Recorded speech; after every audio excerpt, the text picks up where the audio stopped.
Hello, boys and girls, and dads and moms, and welcome to PJs and Pillows. Tonight's book is called The Name of the Tree. The Name of the Tree is a Bantu tale retold by Celia Barker Lottridge and illustrated by Ian Wallace. This book won an award called Mr. Christie's Book Award for the Best Canadian Children's Book. Let's see what it's all about. When a drought spreads through the land of the short grass, the animals set out across the great flat plain in search of food. A single tall tree, its fruit as red as pomegranates, as yellow as bananas, as green as melons, as purple as plums, and as orange as mangoes, becomes their only hope for survival. But its branches are high, and to reach them, the wise old tortoise explains, one must know the name of the tree. Only King Lion can tell them. Let's take a look at the name of the tree. Once long ago, in the land of the short grass, there was a great hunger. No rain fell, and no grass grew. The ostrich, the gazelle, the giraffe, the monkey, the rabbit, the tortoise, the zebra, and all the other animals were hungry. They searched in the jungle, they searched by the river, they searched on the great flat plain, but they could find nothing to eat. At last all the animals gathered together, and they said, "Let us go together across the great flat plain until we come to something we can eat." And so all the animals except for the lion, who was king and lived in the jungle, walked across the flat, empty land. They walked and walked. After many days, they saw a small bump on the edge of the flat land. Then they saw that the small bump was a tree, and the tree was very tall, and the tree had fruit on it, such fruit as they had never seen before. It was as red as pomegranates, as yellow as bananas, as green as melons, as purple as plums, as orange as mangoes, and it smelled like all the fruits of the world. But the tree was so tall and the branches so high that even the giraffe couldn't reach the fruit. And the trunk was so smooth that even the monkey couldn't climb the tree. The animals sat on the ground and cried because the fruit smelled so good and they were so hungry. At last, when they were too tired to cry any longer, a very old tortoise spoke. "Oh, animals," she said, "my great-great-great-grandmother told me a story about a wonderful tree.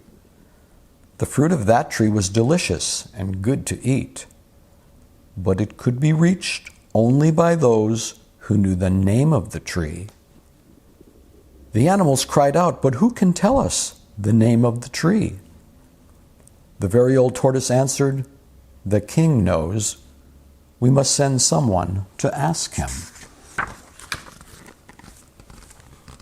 "I will go," said the gazelle.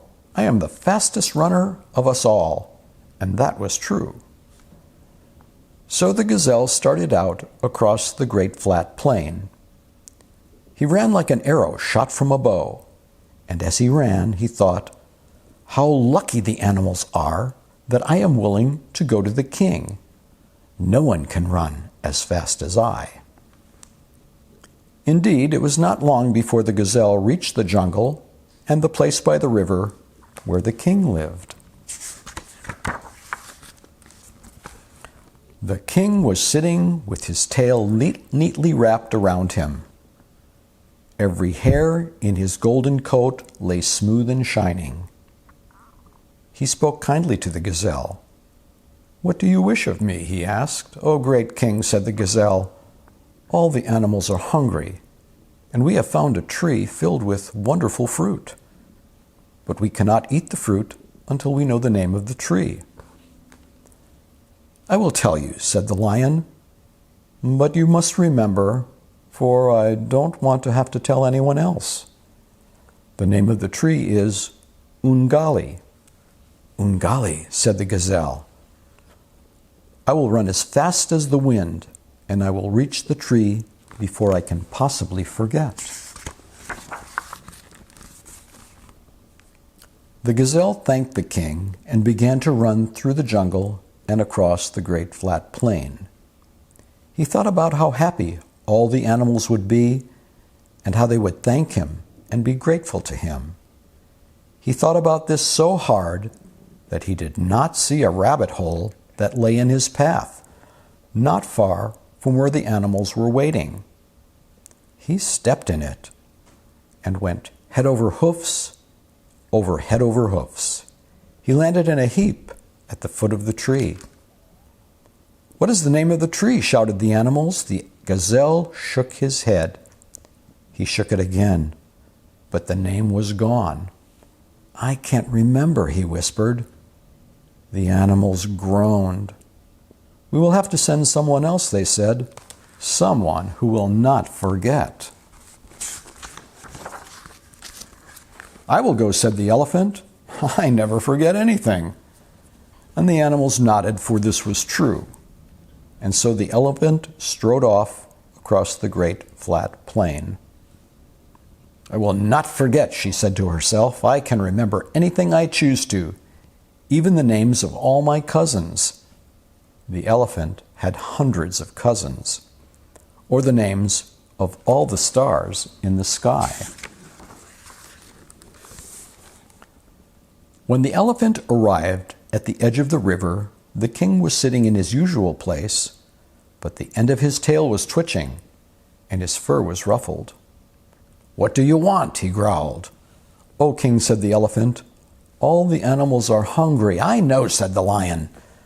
"And you want to know the name of the tree with the wonderful fruit." "I will tell you, but don't forget, because I absolutely will not tell anyone else. The name of the tree is Ungali." "I will not forget," said the elephant haughtily. "I never forget anything." And she turned and began to make her way out of the jungle. "Forget?" she grumbled to herself. "Me forget?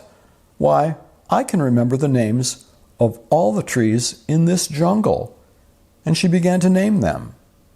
And when she had finished the jungle trees, she went on to all the other trees in Africa.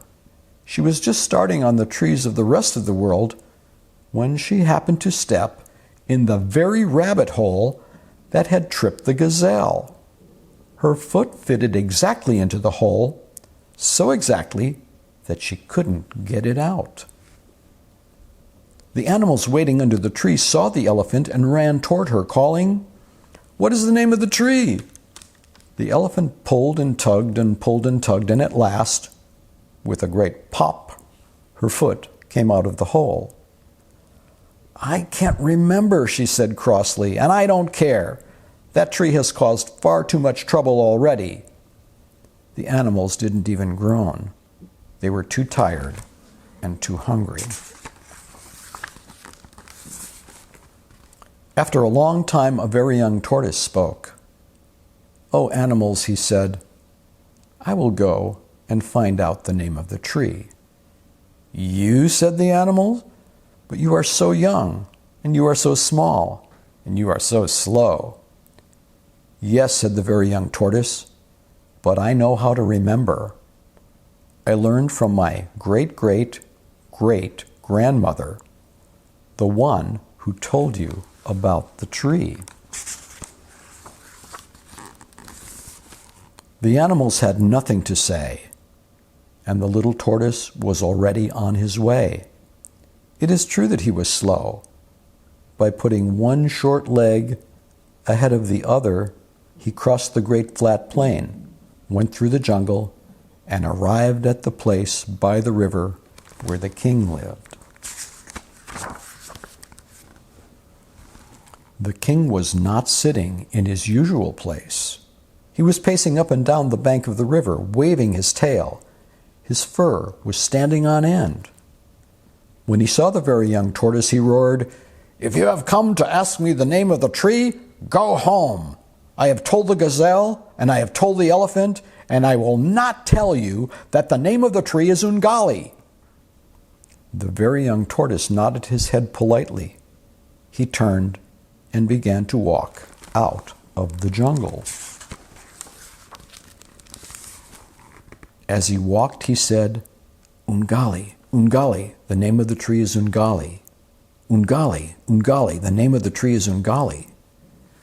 And he went on saying it as he crossed the great flat plain. "Ungali, Ungali, the name of the tree is Ungali." And he never stopped saying it, even when he got tired, even when he got thirsty, because that is what his great-great-great-grandmother had told him to do. Even when he fell right into the bottom of that same rabbit hole, the very young tortoise just climbed out saying, "Ungali, Ungali, the name of the tree is Ungali." None of the animals saw him coming. They were sitting under the tree, looking at the ground. The very young tortoise walked straight up to the foot of the tree and said in a loud voice, "The name of the tree is Ungali." The animals looked up. They saw the branches of the tree bend down so low that they could reach the wonderful fruit that was as red as pomegranates, as yellow as bananas, as green as melons, as purple as plums, and as orange as mangoes, and smelled like all the fruits of the world. The animals ate. They ate until they could eat no more.